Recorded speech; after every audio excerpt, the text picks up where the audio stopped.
Ocala's information station, 1370 WOCA. Ocala.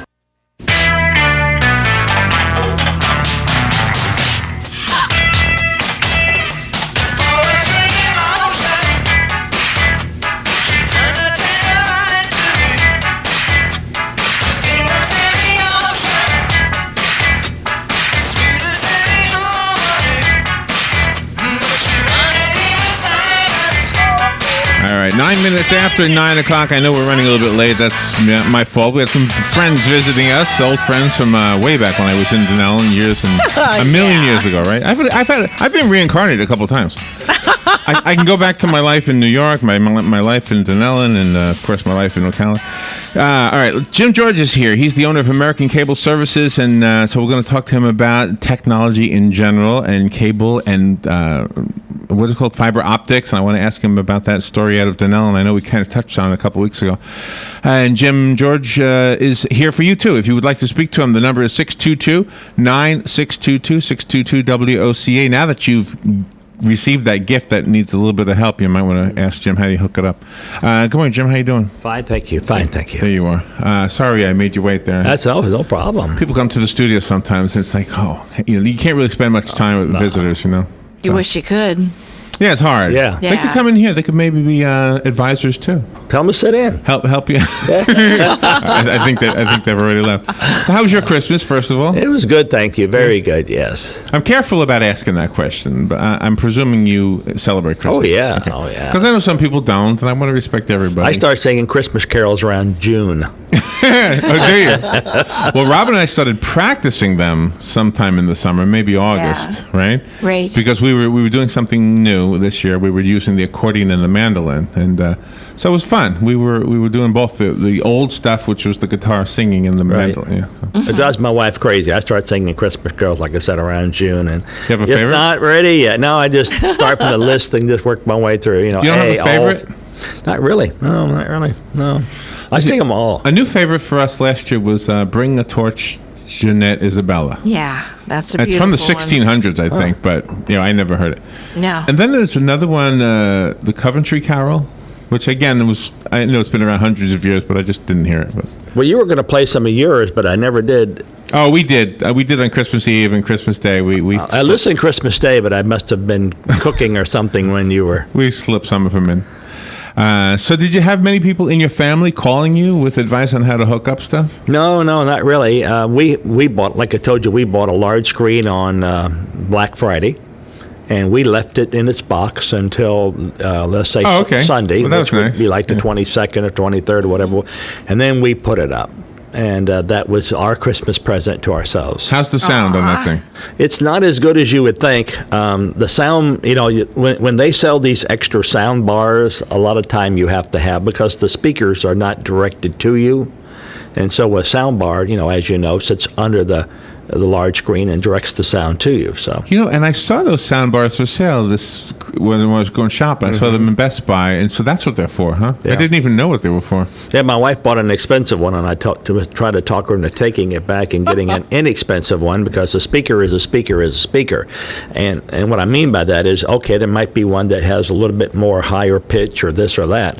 Let's say a Bose speaker compared to Walmart speaker, Right. But still, it's when you watch TV in a room that's 18 feet by 18 feet, let's say. I mean, where's the say? You don't need the best in the world. I guess that's true. Yeah. You just need. So why did you say the sound is no good? It's just you have to turn it up very loud. Even with the bar that you got? No, with the bars you have. Oh, to okay. Okay, so that solves your problem. It solves the problem, and it fills the room with sound as compared to the sound coming from the TV. A bar makes the whole room sound like it's has sound in it. Really? Yeah. See, you know how some guys like sports, and they if they had their druthers, they would have nothing on their TV but sports. I know. Well, I'm kind of that way with concerts. I love watching concerts on TV, and that's probably the only thing I really want a TV for.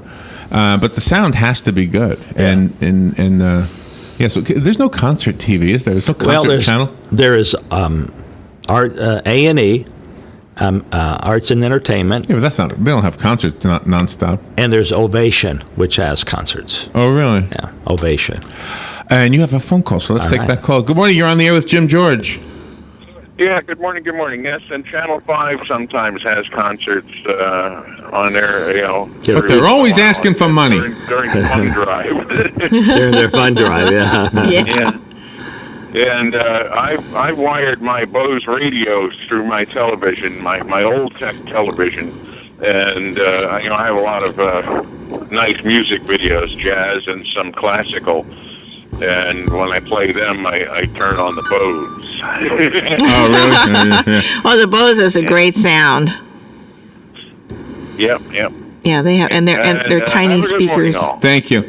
Now here's a problem I have, Jim. Let me see if you can help me with this one. Robin gave me a little transistor radio, like similar to what I might have had in the '60s. Right. It's handheld. The only difference is it doesn't take a 9-volt battery. It takes 3 AA's. Okay. But other than that, it's the same radio. But it doesn't sound the same. I mean, back then the music was so much better. I'm just teasing. Just a joke. Just a joke. But anyway, she did. She gave me one of those little radios. Isn't that cool? It is cool. Little handheld radios. Good morning. You're on the air with Jim George. Yes, good morning, everybody. Hey, Hugh. Yeah, say, do you think it's worthwhile waiting for those super high-definition TV sets to come down in price? Is there that much of a big difference? I was at the store, and I could see them side by side, and, there is a little bit of an improvement there, but I don't know, the prices right now are they're pretty high for those sets. Yeah, you mean the 4K. Yeah. No, you won't. The technology is that you can tell your TV set what to do right now with 1080, 720, or 480. In other words, you can tell it. Of course, you dumb it down. But when a 4K comes, you'll just tell it to do the same thing. 4K will actually play at 1080. You won't have a problem with it. It's what the naked eye can see or what the ear can perceive. The Society for Cable Television Engineers and the SIMPCA, that's the Society for Motion Picture Engineers, they did a study. They put you in front of a TV, and they had 50 people in a room, and they would attenuate the picture by adding attenuation into it, and then asking you, when did you see the picture start or perceive it to go, to look snowy or whatever?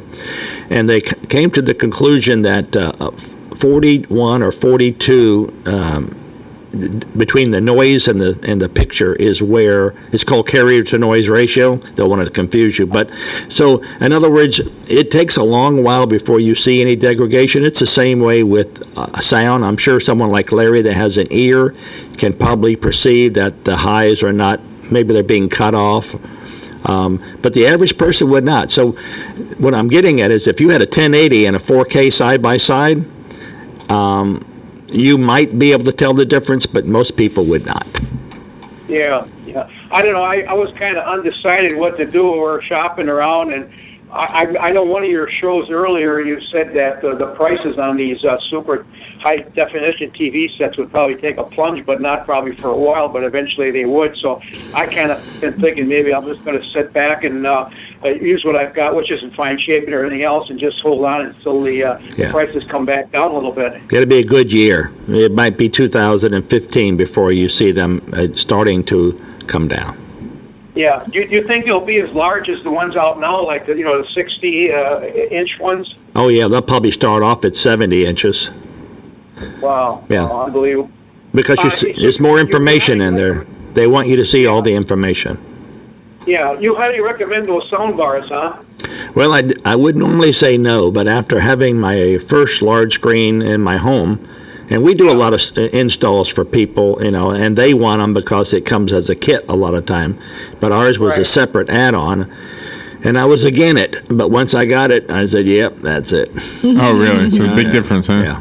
Yeah. Yeah, it's quite interesting the variation in prices on those sound bars. I mean, there's almost $100 difference between one to the other one. Easy. There's much difference, is there? My wife bought the most expensive one. But no, you're right. You can get a $29 sound bar, and you can get a $180 sound bar, and in a room of 20 feet by 20 feet, you'd be hard pressed to tell the difference. Yeah. Now, nice talking to you. Have a nice day. Thank you. Do the broadcasters, when they broadcast, when they film the weekly television shows and stuff like that, Are they ahead of the technology of the television sets for consumers, or do they keep up with the with that technology, or how does that work? Because you can't have, watch one of those high definition TVs if it's not being broadcast, right? Yeah, And that quality. they're usually way ahead of us. They might use 10 cameras or maybe 25 microphones, and that's why you had Dolby 5.1 and then 7.1, and now they're talking about coming out with 9.2. And that's to utilize what's already been recorded. In other words, the TV has it, but the film has it. But it's hard for you to enjoy it because you don't have the capability. Yeah, Once right, they add the extra Dolby stuff, then you can do it. Wow. So what is actually in the sound bar? Is it like a woofer and a tweeter and all those other things we're used to, or is it technology that I'm not familiar with? No, it is. It's woofers and tweeters, but they divert the way it is. It's almost like a Venetian blind where you can partially close and open. Now, you don't do it, but really? It's an active. The more expensive ones have like an active. Well, you got a very tone. expensive one. Yeah, I know. So you have the Venetian blind technology? Yeah, I told my wife, take it back and we'll make a car payment. Oh no! Wow. No, I'm no. only kidding. They weren't that expensive. But the bottom line is, there's paper cones, there's aluminum foil cones, there's all kind of cones to speakers. And if you want the real tinny sound, then you go the aluminum foil sound. And if you want the real bass, you go with paper. They really haven't come up with a better speaker, Larry, since you and I were. Is that right? Yeah. Wow. Paper speaker. Wow. That's pretty amazing. We've got another phone call. Good morning. You're on the air with Jim George.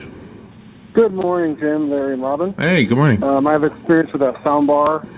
I bought a TV and I used a flush mount against the wall, and the speakers on the TV as they come point directly backwards. That's the only place the manufacturers put them. So I could barely hear it at all at max volume. So I bought a medium sound bar. I saw the real expensive ones.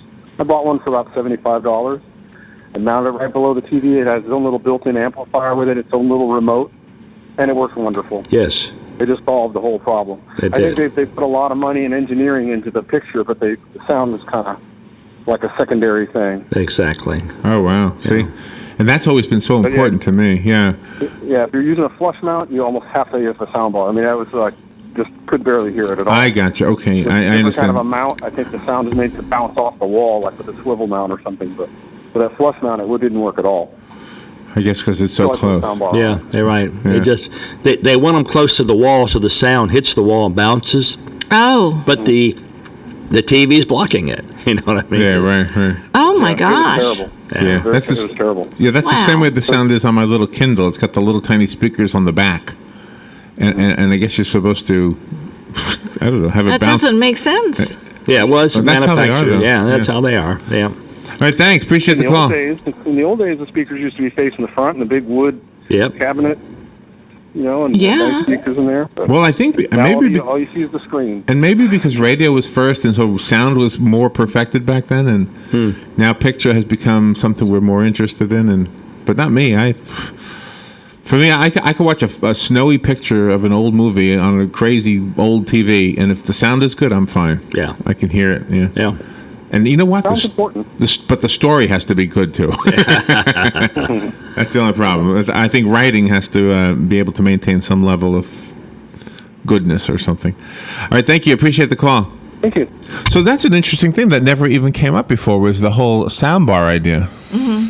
Yeah. If you want to enjoy the sound, you have to have it aiming at you and not around, But the sound bar gives the illusion a lot of times that the whole room is filled with sound. And that's what you want. Remember the surround sound Yeah, days where you had yeah. speakers behind you on the wall? Yeah, And, they pretty well, especially Bose has pretty well solved that with the way the paper cones are aimed and that type of thing. Right. And the gentleman was right. A lot of them have little amplifiers built in now, so you can adjust that sound different from your TV sound. And it's a very interesting concept. But sound is very important to a lot of people, and to my wife it is, because she just likes to hear every single word. If it wasn't yeah. for pause, we wouldn't watch TV at all. Pause, rewind. Pause, rewind. What did he say? I don't know. And she might pause it and rewind it 10 times and still not know what that one word was, and then we go on. Oh. Oh, wow. And then does the TV memorize? It's probably not the right word, but does it know what you like and what she likes? No. You don't log in as individual viewers. No. Does it know what you as a family? Does it know somehow what you're watching? In other words, are we talking about the technology? We talked about this once before, where the things you might be interested in are the commercials you'll see. Right. Well, see, a smart TV now has a lot of capability, and you just mentioned and brought up certain, like you can log in as a username. Right. So when you turn it on, and if you went to ESPN, maybe a little bar might pop up and say, "Did you know the Celtics were playing on channel 19?" Right. And that's coming. That's going to be there. But for us, the smart TV was just to allow us to go to the internet and download like Netflix and things like that. So what are you looking forward to in the future? What are you excited about? Because are you a kid at heart with this stuff? Because I am. No. It's really, you're not excited about the future? I mean, well, what we try to do in any business is look for the second curve. In other words, if you had AM radio and then you look what's around the horizon, FM came. Right. And then you had that, and then when TV came, the AM and FM people thought TV would kill them. As a matter of fact, they kept Congress from authorizing TV for 3 years in debates and everything. And then when TV came in, then you have the digital. You went from analog to digital. So we keep asking ourselves what's around the horizon. And then Internet came out. Now it's Internet TV. So eventually, everything will be wireless again. It will go back to the Marconi days where you won't even need a wire in your house. You'll watch TV wirelessly. You'll answer the phone like you do now wirelessly.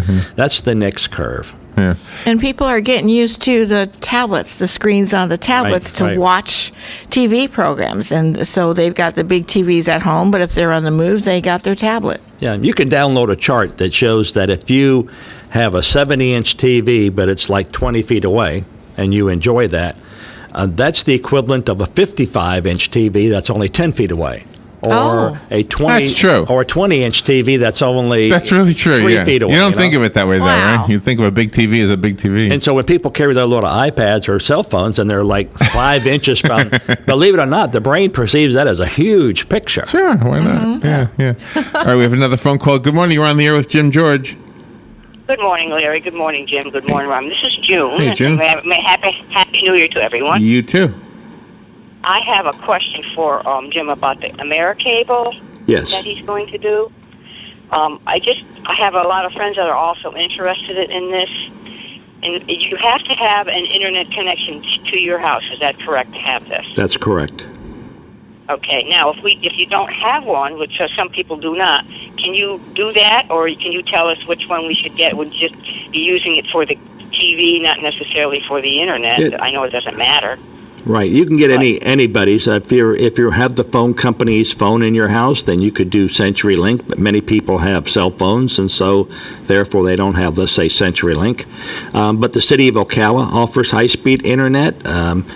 Any of the cable companies, Comcast, Bright House, also offer it. But you have to have some line connection from into your house in order to carry it. Now, Larry has wireless in his house, but he still had to have a point of contact before he could do the wireless. But eventually, there will be companies. There's one in Gainesville called Blue Zone. They are not in Ocala right now, but they just put a little small wireless antenna on your roof, and they transmit wireless internet right straight to you. And they offer great pricing.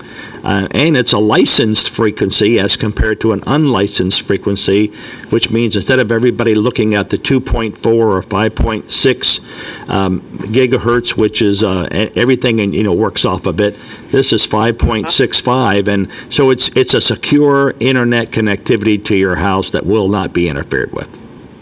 And if they don't have that, in other words, a lot of people that I do know don't have that, so they wouldn't be bundling that with anything. What would be the average price just to have the high speed coming into your house? About $25 a month? Yeah, about that. Okay. And then with your cable, with your AmeriCable, do we need to buy a box from you? Is that how that would work? It works different ways. If you had internet, which you just talked about, and you have a smart TV, then you download an application, an app. And that app would look at our signal, and then you just watch your TV through the app. You would not need a box. If you have an ordinary TV, it could be a new one, but it's not a smart TV, then you would need a box because the box would be doing the translation. The boxes can be purchased or they can be rented. Right now, we don't have an exact cost. We think the box will probably sell for about $100. We're trying to get the cost down to about $60. And if it rents, it probably rent for something like $5 a month. And now, when you said you could pick your channels that you want to use, does that include channels such as like Turner Classic Movies and things like that? Would we be able to pick those type of channels, or would that just be not? No, you'll be able to choose those type. Basically, the box will come, or the application will come with your local off-the-air. So you get 5 out of Gainesville, 20 out of Gainesville, 35 out of Orlando. That will be loaded in the box. So you'll have your off-the-air channels. But any other channel that you want, whether it's American Movie Classics, Turner Classics, Inspiration Channel Movie, Fox Movie Channel, you could order those individually. You can, and you could get as many or as few as you would want. You would just pay per channel. Is that how that would work? Right. Yeah. And like Larry was saying, for those people who like sports, if we offered 27 sports channels, they probably want all 27. Yeah. Right. Well, yeah, I can see that. Okay, so what would the average price per channel be, or would it depend on the channel that you It really would depend. Some channels would be $1, like let's say Fox Movie Channel, whereas Turner could be like 35 cents or something like that. 35 cents a month? Yes. Wow. Per channel. Wow. It depends what the channel is. Oh my goodness. Because they cost us differently. Like there's. I see. Yeah, like ESPN cost us like $6 to have, but ESPN comes with Disney, USA, ABC, and then 5 channels of ESPN. It's bundled to us by ESPN, and it costs us like between 5 and 7. So you could see if we were going to sell you one of those channels, but we have to pay for them all. Right. So USA, if you wanted that might cost you $8. You go, wow, one channel. I say, yeah, but you got 5 more if you want them free because it comes with it. I see. Okay. Because we are going to really. I know you have a waiting list and everything. We're waiting to see when you go on. Make this available. You said probably sometime maybe in February now, January, or whatever. Well, yeah, we're going to be launching full blown in March, in February, March. We just put in 32 channels yesterday. We're still, putting the wires to them and hooking everything up. But we think by March the 1st, we should have close to 100 channels to choose from. And a lot of people will look at those 100 channels and say there's nothing to watch. Yeah, right. Yeah, right. Isn't that the way? It's true, though. Yeah, it is true. I'm so happy that at least we could pick the ones that we like, because it's really a wasteland of television. I can't stand it, honestly. Which is why we suggest radio. Yes. Yeah. Yes. I love radio. I'm on here all the time, Larry. And it's always on in my house, as you know. I don't miss a trick here, so I am grateful for radio. But, at night you like to sit down and watch a movie or something, a nice, non-violent movie like Turner Classic or something. Right. And I don't know. I mean, I have all these awful reality shows and things like that I just can't stand. So it's just horrible. I agree. It's amazing how many people feel that way. Glad to talk. Can you give me your phone number, please, Jim? Sure, it's 854-9795. Okay, 97.95. Okay, thank you so much You're for the welcome. information. You'll be hearing from us. Thank you. Thank you, Jim. And I hope other people, thank you, Jim. I hope other people also call Jim. Obviously, this is probably the better way to go. I mean, she's right. All these channels. Now, a sports person wants the sports channel. A movie person wants the movie channel. A music person wants the music channel. So this way, we don't got to have everything, just what we want, right? Exactly. And what if we had like a guest? And that one night, I wanted to make sure I had sports. Could I have it for one night? One night. Really? Yes. You go online to our site. You would you'd already be a customer, and you click on that channel that you want, and then it asks you to confirm it, and you confirm it, and then immediately that channel will come on your TV. Wow. See, that'd be great. Because right now there's no little children in my house. But let's say all of a sudden Nickelodeon would be awesome to have. Right. Mm-hmm. Well, that night or that day, rather. Okay, I'll buy Nickelodeon for the weekend or whatever. Yeah. Right. All right, Jim. Thank you again for all you do for all of us. And I didn't get to ask you about Denellen, but oh boy, yeah. No, I do want to ask the political part of it. I just wanted to know if the customers themselves were going to be in the dark with their cable now that they sold the thing. No, they won't be in the dark. We had an opportunity to bid on the system. We chose not to. It's a losing proposition. There's maybe 1,100 total possible subscribers in Denellen. Right. They have 400, so they're doing about 40%, let's say, penetration. The cost is fairly high. The technology is fantastic. I mean, it's a state-of-the-art technology, but they just spent about 200 times more money than what they needed to spend on it. And I mean, it will be a losing proposition for years to come. But the customers won't be left out, so that's the good part. All right, Jim, thank you again. And June, thank you for asking for the phone number because we needed to make sure that got out as well. Jim, have a great, let's see, we'll see you after the New Year. Yep. So we'll see you in 2014. You got it. All right. Thank you. We'll be right back.